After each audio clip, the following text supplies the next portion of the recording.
जे विमानतळ नव्याने पुरंदर येथे होणार आहे त्याच्या भूमी अधिग्रहणाला मान्यता दिलेली आहे आणि त्याकरता जो काही निधी आहे तो निधी उभारण्याकरता देखील मान्यता दिलेली आहे। या संदर्भातली प्रोसेस आम्ही जवळपास अंतिम टप्प्यात आणलेली आहे। एकूण 96% लोकांनी कन्सेंट दिलेला आहे। त्यामुळे आता लगेच प्राइस निगोसिएशन करून कन्सेंट पद्धतीनं जमीन अधिग्रहण केलं जाईल। ज्यांची कन्सेंट आली नाही त्यांचे काही कायदेशीर अडचणी दिसत आहेत त्या देखील आम्ही दूर करू आणि साधारणपणे 1 जूनपर्यंत हे भूमी अधिग्रहण करावं असा आमचा प्रयत्न आहे। तसे 6 महिन्याचा अवधी आम्ही दिलेला असला तरी 1 जूनपर्यंत हे अधिग्रहण करण्याच्या संदर्भात निर्देश दिलेले आहेत। MMRDA ला अटल सेतूच्या जवळ प्लॅनिंग अथॉरिटी म्हणून जी काही जागा आपण दिलेली आहे आज त्या ठिकाणी सिडको आणि MIDCचे रूल्स लागू करून त्यांना जमीन ॲक्वायर करता येईल अशा प्रकारचे मान्यता मंत्रिमंडळाने दिली आहे। यामुळे तिसरी मुंबई ही जी आपली संकल्पना आहे या संकल्पनेला मोठ्या प्रमाणात चालना मिळेल आणि अत्यंत वेगाने हे काम आपल्याला करता येईल। साहेब, चंद्रपूर येथे जे आज जलसंपदा उपटा आणि तुम्ही एकत्रित आलेला आहात नेमकं का? एक मिनिट, आज जलसंपदा विभागातही अतिशय महत्त्वाचा निर्णय आम्ही घेतलेला आहे आणि जवळपास त्या ठिकाणी 40 प्रकल्प आणि 100 कॅनॉल्स हे पूर्ण करण्याकरता आपण 15,000 कोटी रुपये हे नाबार्डच्या माध्यमातून दीर्घ मुदतीचं कर्ज घेण्याकरता मान्यता दिली आहे। जे प्रकल्प आपण घेतलेले आहेत हे सगळे असे प्रकल्प आहेत की जे पुढच्या 1 ते 2 वर्षात पूर्ण होऊ शकतात, ज्यांचं अंतिम टप्प्याचं काम बाकी आहे आणि हे सगळे कॅनॉल्स आहेत की ज्याची एफिशियन्सी संपलेली आहे, त्याला नव्याने लाईनिंग करण्यात येणार असून आणि त्याचं अद्ययावतीकरण आपण करणार आहोत। हे जे काही आपण जे प्रकल्प पूर्ण करणार आहोत याच्यामुळे 3.5 लाख हेक्टर जमीन ही त्या ठिकाणी सिंचनाखाली येईल आणि जवळपास या कॅनल्समुळे 4.5 लाख एकर, तिकडे 3.5 लाख हेक्टर नाही 3.5 लाख एकर आणि इकडे 4.5 लाख एकर अशी 8 लाख एकर जमीन ही ओलिताखाली येईल अशा प्रकारच्या या प्रकल्पाला आज मान्यता देण्यात आलेली आहे। दोन प्रश्न होते। आज तुम्ही जलसंपदा सांगितलेला तर बेनिफिट कुठल्या रिजनसाठी बहुतेक आहे? हे सगळ्या रिजनला याचा फायदा होणार आहे। सगळ्या रिजन मधले अपूर्ण प्रकल्प हे याच्यामध्ये घेतलेले आहेत आणि सगळ्या रिजन मधले जे कॅनल्स आहेत ते कॅनल्स याच्यामध्ये घेतलेले आहेत। या संदर्भात एक मोठा अभ्यास हा मित्राच्या माध्यमातून आपण केला होता आणि एफिशियन्सी वाढवण्याच्या दृष्टीने, कारण आपल्याला माहिती आहे की 8 लाख एकर आपल्याला जर अन्यथा नव्याने इरिगेशन तयार करायचं असेल तर त्याचा खर्च हा किमान 1 लाख कोटी रुपये आहे, पण 15,000 कोटी रुपयांमध्ये आपण ते अचीव करू शकणार आहोत। एफिशियन्सी आपण वाढवतो। नवीन सहकारी म्हणून चंद्रपूरच्या संदर्भामध्ये की नेमकं काय झालं ॲक्च्युअली? मला आत्ता एवढीच माहिती आहे की चंद्रपूरमध्ये भारतीय जनता पक्षाचे महापौर झालेले आहेत। महापौरांना माझ्या मनपूर्वक शुभेच्छा आहेत। आता त्या ठिकाणी काय अलायन्सेस आहेत ते कुठल्या पद्धतीने केलेले आहेत याची माहिती मी आपल्याला यानंतर घेईन, त्यावेळेस देईन। आज तुमच्यासोबत नवीन सहकारी सुनेत्रा पवार दाखल झालेले आहेत। विलिनीकरणाची सुद्धा राष्ट्रपती चर्चा सुरू आहे काही?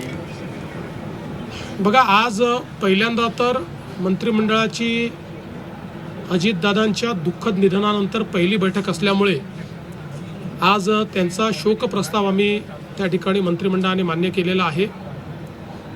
आज सुनेत्राताई पवार यांची पहिली मंत्रिमंडळ बैठक होती, पण दुखवटा असल्यामुळे आम्ही केवळ शब्दसुमनाने औपचारिक त्यांचं स्वागत केलेलं आहे आणि मला विश्वास आहे की त्यांच्या नेतृत्वामध्ये राष्ट्रवादी काँग्रेस पक्ष कालच्याही निवडणुकीत अतिशय चांगला परफॉर्मन्स त्यांचा राहिलेला आहे आणि भविष्यातही चांगल्या पद्धतीने काम करेल बाकी विलिनीकरणाचे वगैरे जे विषय आहेत ते त्यांच्या पक्षाचे विषय आहेत, त्या विषयात मी बोलणं योग्य होणार नाही, त्यांचा पक्ष त्या संदर्भात बोलेल. देवेंद्र जी आज हिंदी में बताइए कि आज कैबिनेट की भाजपला विचारल्याशिवाय हा विलीकरण होणार नाही. तर ती वेळच आलेली नाही ना. जेव्हा वेळ येईल ते जर आम्हाला अधिकृतरित्या येऊन सांगतील की आमचं काही ठरलं आहे, तर त्यावेळेस याच्यावर मी प्रतिक्रिया दिली पाहिजे. रोज पतंगी उडवायच्या कशा करता? देवेंद्र जी हिंदी में आज सर मराठी फक्त एक सर ठाणे आणि ठाण्यामध्ये 2 मेट्रो प्रकल्प ऑलरेडी तयार झालेले आहेत. त्याचं उद्घाटन कधी साधारणतः अपेक्षित आहे? कारण की लोकांना नाही, आता काय आहे की त्याचं अंतिम सर्टिफिकेट हे कधी येईल आणि ते सर्टिफिकेट आल्याबरोबर आम्ही त्याचं उद्घाटन करू. देवेंद्र जी हिंदी में बताइए, आज सुनेत्रा पवार उप मुख्यमंत्री के तौर पर आपके कैबिनेट मंत्रिमंडल में शामिल हुई, कैसे आज? देखिए, आज अजीत दादा के दुखद निधन के बाद आज हमारी मंत्रिमंडल की ये पहली बैठक थी.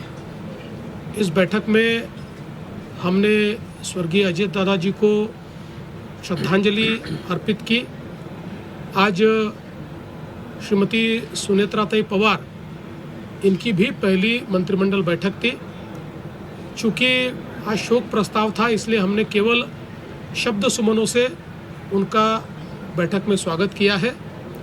मुझे अपेक्षा है कि उनके नेतृत्व में राष्ट्रवादी कांग्रेस पार्टी बहुत अच्छे तरीके से वे आगे ले जाएंगी. अजीत दादा ने जिस प्रकार का नेतृत्व दिया उसी प्रकार का नेतृत्व देने का वो प्रयास करेगी. कल संपन्न हुए चुनाव में भी उनकी पार्टी को बहुत अच्छा यश मिला है. इसी यश को वो आगे भी कायम रखेंगे, ऐसी मेरी अपेक्षा आज है. तीसरी मुंबई को लेकर के एक महत्वपूर्ण आप लोगों ने फैसला लिया है, साथ ही साथ पुणे के पुरंदर में एयरपोर्ट बनाने को लेकर भी जमीन अधिग्रहण को लेकर फैसला किया. देखिए, हम लगातार तीसरी मुंबई बनाने का प्रयास कर रहे हैं, क्योंकि अटल सेतु के कारण मुंबई और नई मुंबई ये जुड़ गया है और एक बहुत बड़ा एरिया अब मुंबई को डीकंजेस्ट करने के लिए, नए बिजनेस डिस्ट्रिक्ट बनाने के लिए, फ्रंटियर टेक्नोलॉजीज़ के लिए और एक प्रकार से सभी प्रकार के अर्बनाइजेशन को अकोमोडेट करने के लिए हमको प्राप्त हो रहा है. उसका नियोजन हम लोग कर रहे हैं. उसी नियोजन के तहत MMRDA को अटल सेतु के पास करीब 200 स्क्वायर किलोमीटर की जगह ये हम लोगों ने दी थी.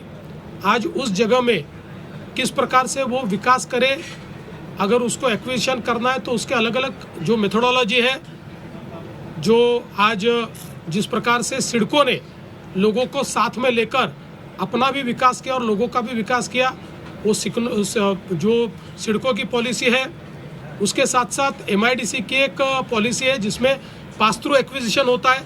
मतलब एक्विजिशन जिनके लिए करते हैं वो सीधे पैसे उसके देते हैं. ऐसे सारी प्रकार की पॉलिसीज़ ये MMRDA को हमने लागू कर दी है. तो बड़ी तेज़ी के साथ MMRDA इस क्षेत्र में जो तीसरी मुंबई का काम है वो कर पाएगा.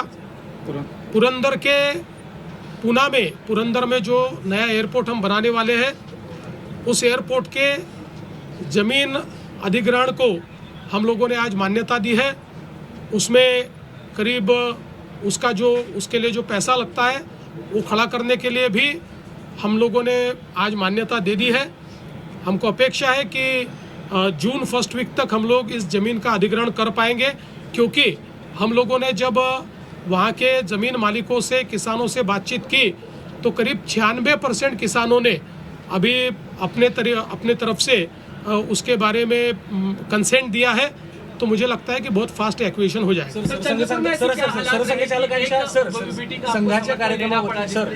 देखिए, अभी तो मैं कैबिनेट में था तब मुझे ये मैसेज आया है हमारे सुधीरभाऊ मुनगंटीवार जी का और किशोर जोरगेवार जी का कि चंद्रपुर में भारतीय जनता पार्टी के मेयर बने हैं. हमारी महिला मेयर है, मैं उनको बहुत बहुत बधाई देना चाहता हूँ. अभी इससे ज़्यादा मेरी कोई बातचीत हुई नहीं, क्योंकि आप लोगों ने कैबिनेट के तुरंत बाद मुझे पकड़ के यहाँ लाया है, तो मैं पूरी जानकारी लूंगा, उसके बाद आपसे बात करूंगा. संघाच्या कार्यक्रमावरती राज ठाकरेंनी टीका केली आहे. सरसंघचालकांनी मराठी भाषेसंदर्भात जे विधान केलं होतं ते कुठेतरी त्याला खोडून काढले आणि जी मंडळी कार्यक्रमाला उपस्थित राहिली होती ती मोदी सरकारच्या भीतीमुळे उपस्थित राहिली होती असं त्यांनी म्हटलं. माझं तर अगदी स्पष्ट मत आहे की ज्या लोकांना निमंत्रण मिळालं नाही त्यांना वाईट वाटतं आहे आणि म्हणून ज्यांना निमंत्रण मिळालं त्यांच्यावर ते टीका करतायत.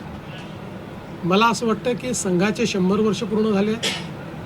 100 वर्ष पूर्ण झाल्याबद्दल संघाच्या संदर्भात लोकांना वाद अपवाद किंवा स्पष्ट माहिती मिळावी, लोकांच्या मनातले प्रश्न दूर व्हावेत, याकरता समाजातल्या विविध क्षेत्रातले, विविध जाती समाजाचे, विविध उद्योगातले असे सगळे लोक त्या ठिकाणी निमंत्रित केले होते. आणि आपण बघितलं असेल तर बहुतांश लोक असे होते की ज्यांचा कधीही संघाशी संबंध आलेला नाही.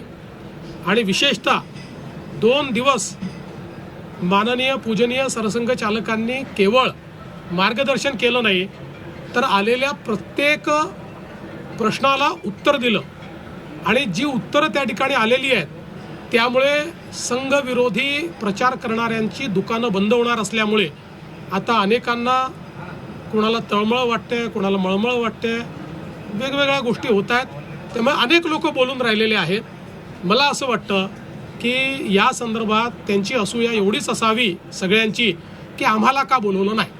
आरएसएस को लेकर जिस तरीके से राज ठाकरे की टिप्पणी कैसे देखते हैं उसे? देखिए, राष्ट्रीय स्वयंसेवक संघ को 100 वर्ष पूर्ण हुए.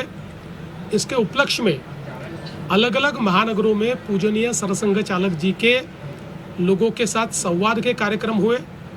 इसमें केवल एक तरफा संवाद नहीं हुआ. पूजनीय सरसंघ चालक जी ने लोगों के मन में हमारे देश के बारे में, हमारी संस्कृति के बारे में, संघ के विचार के बारे में, संघ के प्रकल्पों के बारे में जो शंकाएं थी, सूचनाएं थी, उन सभी को सुना और उसका जवाब भी उन्होंने दिया. हर प्रश्न का जवाब उन्होंने दिया. संघ के बारे में जो भ्रांतियां थी उसको भी दूर करने का काम पूजनीय सरसंघ चालक जी ने किया.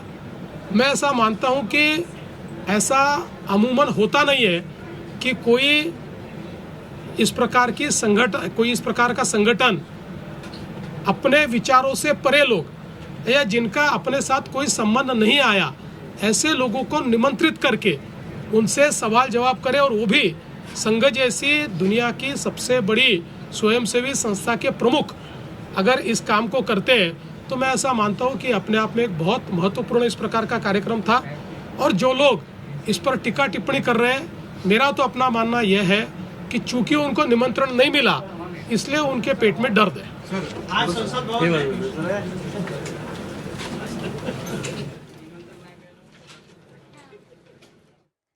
तर कॅबिनेटची बैठक झाल्यानंतर मुख्यमंत्री देवेंद्र फडणवीस आता माध्यमांबरोबर बोलत होते आणि यामध्ये 3 महत्त्वाच्या मुद्द्यांना त्यांनी हात घातला. एकतर ज्या नवीन योजना आहेत त्या संदर्भात मंत्रिमंडळाच्या बैठकीमध्ये काय नेमके निर्णय झाले त्या संदर्भात त्यांनी सांगितलं. सगळ्यात महत्त्वाचं म्हणजे पुरंदर विमानतळासाठी जमीन अधिग्रहणाला 1 जूनपर्यंत सगळं हे काम होईल असं त्यांचं म्हणणं आहे आणि लवकरात लवकर अधिग्रहण होईल असं त्यांनी सांगितलं. सुनेत्रा पवारांनी आज उपमुख्यमंत्री पदाचा जो पदभार स्वीकारला त्याबद्दलही त्यांनी सांगितलं. आज अजित पवारांच्या निधनाबद्दल कॅबिनेटच्या बैठकीमध्ये शोकप्रस्ताव ठेवला होता आणि अजित पवारांसारखं सुनेत्रा पवार सुद्धा पक्षासाठी नेतृत्व देतील असं त्यांनी म्हटलंय. राष्ट्रवादीचं विलिनीकरण हा त्यांचा अंतर्गत मुद्दा आहे आणि त्यावर आम्ही का बोलावं असं त्यांनी म्हटलेलं आहे. तर जेव्हा या संदर्भात ते स्वतः माहिती देतील तेव्हा आम्ही त्याच्यावर उत्तर देऊ असं त्यांनी म्हटलेलं आहे. तर तिसऱ्या मुंबईसाठी प्रयत्न सुरू आहेत आणि अटल सेतूमुळे 2 मुंबई एकत्रित आल्याचं त्यांनी सांगितलं. तर भागवतांच्या कार्यक्रमावर राज ठाकरेंनी केलेल्या टीकेला सुद्धा मुख्यमंत्री देवेंद्र फडणवीस यांनी उत्तर दिलंय.